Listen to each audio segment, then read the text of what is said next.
The fluorescent lights of the Chicago Municipal Courthouse hummed overhead as Marcus and Maya Richardson sat rigidly in the gallery, their matching expressions of determination belying the anxiety coursing through them.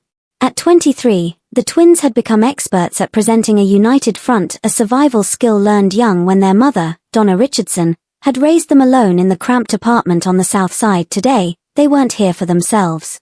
They were here for her.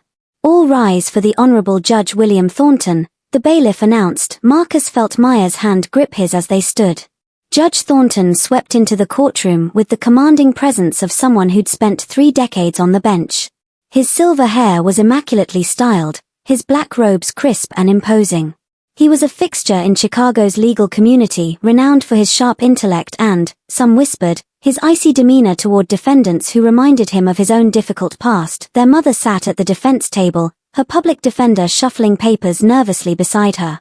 Donna Richardson looked smaller than Marcus remembered, diminished by the weight of the charges against her. Embezzlement. The word still felt impossible. His mother, who'd worked double shifts at the community center for 20 years, accused of stealing funds meant for after-school programs. Judge Thornton's eyes swept the courtroom before settling on the case file. Case number 2024 CR 8847. The People vs. Donna Richardson. His voice was measured, professional, devoid of warmth. Ms. Richardson stands accused of embezzling approximately $78,000 over a 3-year period. Marcus watched his mother's shoulders tense. He knew that posture, the way she held herself when fighting back tears. He'd seen it the night she told them there wouldn't be Christmas presents one year. The night she explained why they couldn't afford new school clothes. The night she admitted she'd taken a 3rd job because 2 wasn't enough. Your Honor, the prosecutor, a sharp-featured woman named Janet Kelso, rose smoothly. The evidence is overwhelming. Bank records show systematic transfers from the community center's accounts to Ms. Richardson's personal checking account. We have digital signatures, timestamps, and testimony from the center's accountant who discovered the discrepancy during a routine audit. Judge Thornton nodded, making notes. And the defense? The public defender, a young man who looked fresh out of law school, stood uncertainly. Your Honor, my client maintains her innocence. We believe there's been a misunderstanding. Judge Thornton's eyebrow arched. Counselor, we're discussing nearly $80,000, not a clerical error. If I may, Your Honor, the defender started, but Thornton waved him off. I've reviewed the preliminary evidence. Unless you have something substantial to present, I'm inclined to move forward with trial scheduling. Marcus couldn't stay silent any longer. He stood abruptly, his chair scraping against the floor. Your Honor, I'd like to speak. The judge's gaze snapped to him, irritation flickering across his features. Young man, this isn't a town hall. Sit down. Please. Maya stood beside her brother, her voice steady despite her trembling hands. We're Donna Richardson's children. We have information relevant to this case. Judge Thornton's expression hardened. Unless you're witnesses for the prosecution or defense, you have no standing to address this court. Then let us testify, Marcus insisted. Everything they're saying about our mother, it's wrong. She didn't steal that money. She couldn't have. Bold claims require evidence, not sentiment, Thornton replied coldly. Ms. Kelso, do you wish to call these individuals as witnesses? The prosecutor smiled thinly. Not at this time, Your Honor. Then they will remain silent or be removed. The judge's tone left no room for argument. Marcus felt the injustice of it burning in his chest. This was exactly why they'd become lawyers, well, almost lawyers. He and Maya were in their final year at Northwestern Law, studying at night while working full-time to support themselves and help their mother. They knew the system, knew its flaws, knew how easily someone like Donna Richardson, poor, black, without resources, could be crushed by it, but they also knew Judge William Thornton. Everyone at Northwestern knew about him. The first in his family to attend college, who'd clawed his way from poverty to the bench through sheer determination. A man who prided himself on objectivity, who claimed the law was blind to circumstance. What they didn't know was the secret their mother had carried for 24 years. That evening, Marcus and Maya sat in their mother's cramped apartment, the same one they'd grown up in. The walls still held pictures from their childhood, school photos, Maya's debate team trophy, Marcus's high school basketball jersey. Missing from every frame was any evidence of their father. "You have to tell them," Maya said quietly. "Mom, you have to tell the truth." Donna Richardson sat in her worn armchair, the same one she'd rocked them in as babies, her hands clasped tightly in her lap. At 57, she looked older than her years, worn down by decades of struggle. "I can't." "You're going to prison," Marcus said, trying to keep the desperation from his voice. "For something you didn't do. Because you were trying to help us." "They'll understand," Maya added. "When they know why." "No." Donna's voice was firm. "They won't understand. And even if they did, it doesn't change what I did." Marcus knelt beside his mother's chair. "The money you transferred, it wasn't embezzlement. It was paying for our education. You were just giving us what we needed." "I took money that wasn't mine to take," Donna said softly. "Even if I intended to pay it back, even if I was desperate, that doesn't make it legal." "But the community center would have approved it," Maya insisted. "You'd worked there 20 years without a single raise. You were owed back pay, benefits, we don't know that. And regardless, I should have asked. I should have gone through proper channels." Donna's eyes glistened. "I thought I was being smart. I thought I could take a little here and there, just enough to help with your tuition, your books. I kept records. I was going to pay it all back once you graduated and got jobs. But then the new accountant came, and..." She trailed off, shaking her head. Marcus exchanged a glance with his sister. They'd spent the last week investigating every detail of their mother's case, and they'd discovered something the prosecution hadn't emphasized. Donna's records were meticulous. She'd documented every transfer, every intended repayment. This wasn't the behavior of a thief. This was the desperate accounting of a mother trying to give her children a chance. "There's more to it," Maya said carefully. "Mom, we found the old letters." Donna's head snapped up, alarm flashing across her face. "What letters?" "The ones from 1999. From him." Marcus pulled a faded envelope from his jacket pocket. They'd found the box in the back of Donna's closet, buried under old tax returns and photo albums. From William Thornton. The color drained from their mother's face. "You never told us," Maya whispered. "All these years, you said our father was someone who left before we were born. You said he didn't want us, that he'd moved away and started a new life." "That was true," Donna said weakly. "But you didn't tell us who he was." Marcus's voice was gentle but insistent. "You didn't tell us he was a lawyer. That he'd promised to marry you, to build a life together. That when you told him you were pregnant, he gave you $5,000 and told you to take care of it." Donna closed her eyes. "That was a lifetime ago. He's the judge on your case, Mom."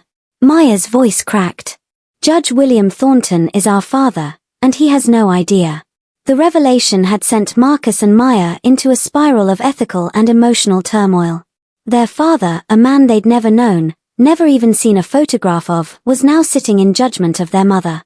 The irony was bitter enough to choke on. They'd spent hours researching judicial ethics, conflict of interest statutes, anything that might help. If they revealed the connection, Thornton would have to recuse himself. But their mother had made them swear not to tell. "It would destroy him," Donna had said.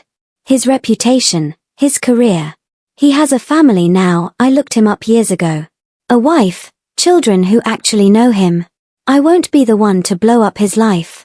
"He blew up yours," Marcus had replied angrily. "That was my choice. I chose to have you both. I chose to raise you alone. I don't regret it." But Marcus and Maya weren't bound by their mother's forgiveness. They'd spent sleepless nights debating what to do, torn between protecting their mother and respecting her wishes. In the end, it was Maya who proposed the plan. "We don't tell him who we are. We don't reveal the connection. But we make him see Mom really see her. We make him understand who he's judging." "How?" Marcus had asked. "We represent her. We file a motion to join the defense team as student attorneys. We're allowed to do that in our third year, as long as we're supervised." It was risky. They'd have to convince their mother's public defender to let them participate. They'd have to prepare a defense in weeks, not months. And they'd have to stand in front of the man who'd abandoned them and their mother without letting their emotions derail them. But it was a chance. Maybe their only chance. 2 weeks later, Marcus and Maya stood at the defense table, their mother between them and the nervous public defender on the other side. They'd filed the proper paperwork, received approval from the supervising attorney at Northwestern, and prepared their case with the intensity of people fighting for their lives. Judge Thornton's expression when he saw them was unreadable. "I see the defense has expanded its team." "Yes, Your Honor," the public defender said quickly. "These are third-year law students from Northwestern, approved to participate under the student practice rule." Thornton's gaze lingered on Marcus and Maya. Something flickered in his eyes, perhaps recognition of their determination, perhaps just annoyance at the irregularity. "Very well. Proceed." The trial itself was a blur of testimony and evidence. The prosecution laid out their case methodically, the bank transfers, the signatures, the audit trail. It all pointed to Donna Richardson systematically stealing from the community center she'd devoted 2 decades to serving. But when it was the defense's turn, Maya stood with quiet confidence. "Your Honor, we don't dispute that Ms. Richardson transferred funds from the community center's accounts to her personal account. What we dispute is the characterization of those transfers as embezzlement." She presented documents they'd spent weeks gathering, records showing Donna's salary had remained stagnant for 15 years, despite cost of living increases for other employees. Evidence that she'd submitted multiple requests for raises and benefits that were denied or ignored. Testimonials from community members about programs Donna had funded from her own pocket when the center's budget fell short. Ms. Richardson didn't steal, Maya argued. She took compensation she was owed, that she'd been systematically denied. And she documented every penny with the intention of formal reconciliation once her children completed their education. Judge Thornton listened impassively, but Marcus thought he detected a slight softening around the eyes. Then it was Marcus's turn. He'd prepared for this moment, rehearsed his statement 100 times. But standing there, looking at the man who was both his father and a stranger, the words he'd planned evaporated. "Your Honor," he began, his voice rougher than intended, "I want to tell you about my mother." "Mr. Richardson," the prosecutor started to object, but Thornton waved her off. "Continue. When my sister and I were 8, we both came down with pneumonia. We didn't have insurance. My mother worked 3 jobs to pay for our medications and still had time to read to us every night while we recovered." Marcus's hands gripped the edge of the defense table. "When we were 13, our school started a STEM program, but there were fees we couldn't afford. Mom took on extra shifts, cleaned offices on weekends, so we could participate." He pulled out a photograph, approached the bench, and handed it to the judge. It showed 2 children in graduation gowns, beaming at the camera, with Donna Richardson between them, her pride evident despite her exhaustion. "That's us graduating high school with honors. Full scholarships to college. But scholarships don't cover everything: books, supplies, living expenses. Law school is even worse." Marcus met Thornton's eyes. "My mother looked at us, at everything we'd worked for, everything we could become, and she made an impossible choice. She borrowed from the one place she could, from an employer who'd underpaid her for years, with full intention of repayment. That's still theft," Judge Thornton said, but his voice lacked its earlier coldness. "Is it?" Maya joined her brother. "If an employer systematically denies you earned compensation, if they benefit from your labor while denying you basic equity, and you take what you're owed with full documentation and intent to reconcile, is that theft? Or is that justice?" The courtroom was silent. Marcus saw his mother's tears, the prosecutor's frown, the judge's inscrutable expression. "Your Honor," Marcus said quietly, "my mother made us promise not to tell you something. Something that would change everything about this case. But she's protecting someone who doesn't deserve protection, someone who wronged her long before this trial." Thornton's jaw tightened. "If you have information relevant to this case." "It's about conflicts of interest," Maya interrupted. "About whether someone should sit in judgment of a person they've personally wronged." The judge's face went pale. For the first time, Marcus saw uncertainty in those authoritative features. "What are you suggesting?" Thornton's voice was barely above a whisper. Marcus pulled out the faded letter they'd found, the one dated September 1999, and placed it on the bench. "Read this. Then decide if you're the right person to judge our mother." The courtroom cleared for a recess that stretched into an hour. When Judge Thornton finally returned, his face was ashen. He sat heavily in his chair, the letter still clutched in his hand. "Ms. Richardson," he said, his voice hoarse.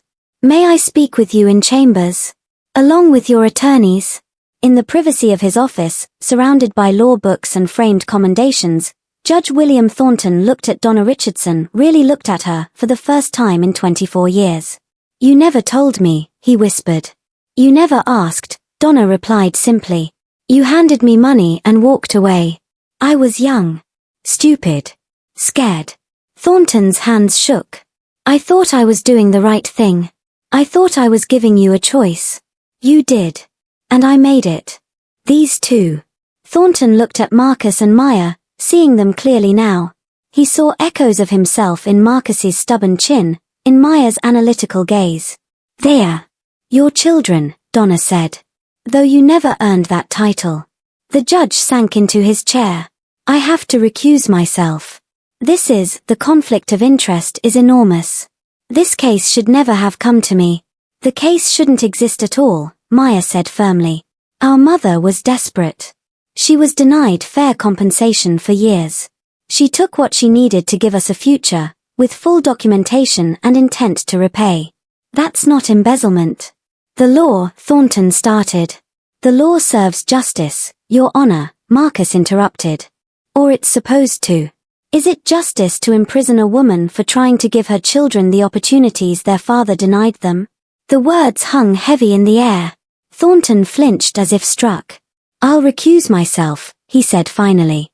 "I'll recommend dismissal based on prosecutorial discretion. The community center has already indicated they don't wish to pursue charges. It was the district attorney who pushed this forward." He looked at Donna with something like regret. "I'm sorry. For all of it. For then and for now." "Sorry doesn't pay back 24 years, Donna said quietly. "But it's a start." 3 months later, the charges were formally dismissed.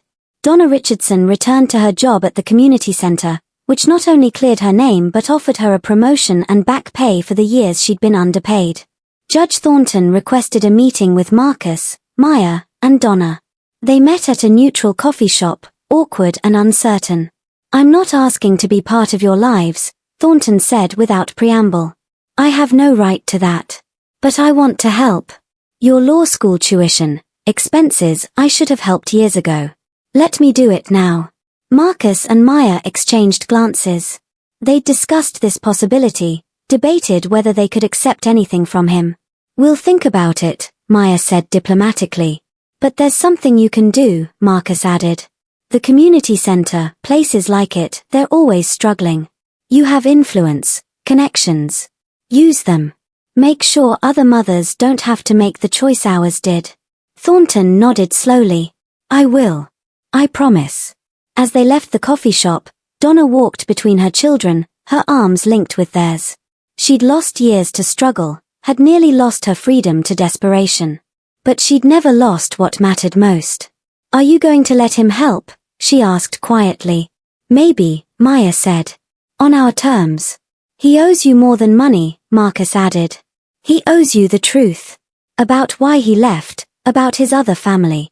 If he wants to be part of our lives, even at the margins, it has to be honest." Donna smiled. "When did you two get so wise?" "We had a good teacher," they said in unison. The Chicago skyline stretched above them, a city of millions where stories like this played out in countless variations. But tonight, the Richardson family, scarred but unbroken, walked together toward a future they'd fought for and earned. Justice, they'd learned, wasn't something you waited for. Sometimes you had to demand it, fight for it, and claim it yourself. Hello everyone. If you are enjoying this video and finding it helpful, don't forget to support our channel. Please subscribe to our channel, press the like button, and share this video with your friends and family. Also, make sure to turn on the notification bell so you never miss our upcoming videos. We regularly upload amazing, informative, and entertaining content just for you. Your support means a lot to us and motivates us to bring even better content in the future. Thank you so much for watching, and welcome to our growing community.